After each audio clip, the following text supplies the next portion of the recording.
மறைந்த தேமுதிக நிறுவன தலைவர் விஜயகாந்தின் உடலுக்கு பல்வேறு தரப்பினரும் அஞ்சலி செலுத்தி வருகின்றனர். இந்த நிலையில் எதிர்க்கட்சி துணைத் தலைவர் ஆர்பி உதயகுமார் நம்முடைய தொலைபேசி வாயிலாக இணைந்திருக்கிறார். அவரிடம் பேசலாம். சார் வணக்கம்.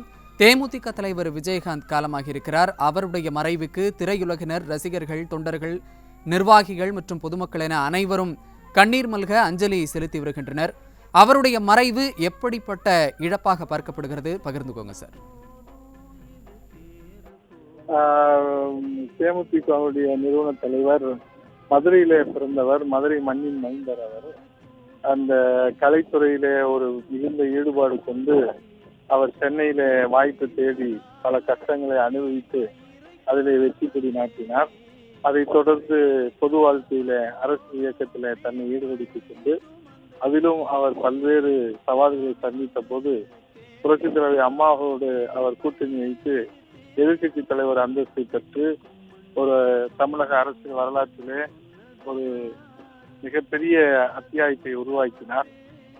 அவருடைய பல்வேறு போராட்டங்களை அவர் எதிர்கொள்ள வேண்டியிருந்தது.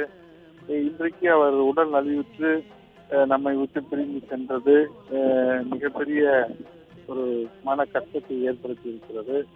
அவர் ஒரு மிக சிறந்த மாமனிதர். மதுரையில அவருக்கு மிகப்பெரிய பெருமை உண்டு. நான் சார்ந்திருக்கிற திருமங்கலம் தொகுதியிலே தான் அவர் வணங்குகிற குலதெய்வம் கோயிலும் அங்கேதான் இருக்கிறது. ஆகவே மதுரை மண்ணின் மைந்தர் இந்த மண்ணை விட்டு மறைந்தது மிகப்பெரிய வருத்தத்தையும் வேதனையும் ஏற்படுத்துகிறது.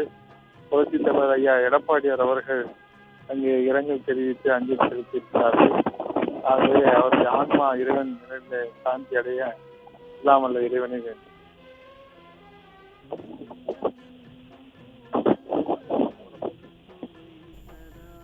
இணைப்பில் வந்து தேமுதிக தலைவர் விஜயகாந்தின் மறைவுக்கு இரங்கலை பதிவு செய்தமைக்கு நன்றி சார்.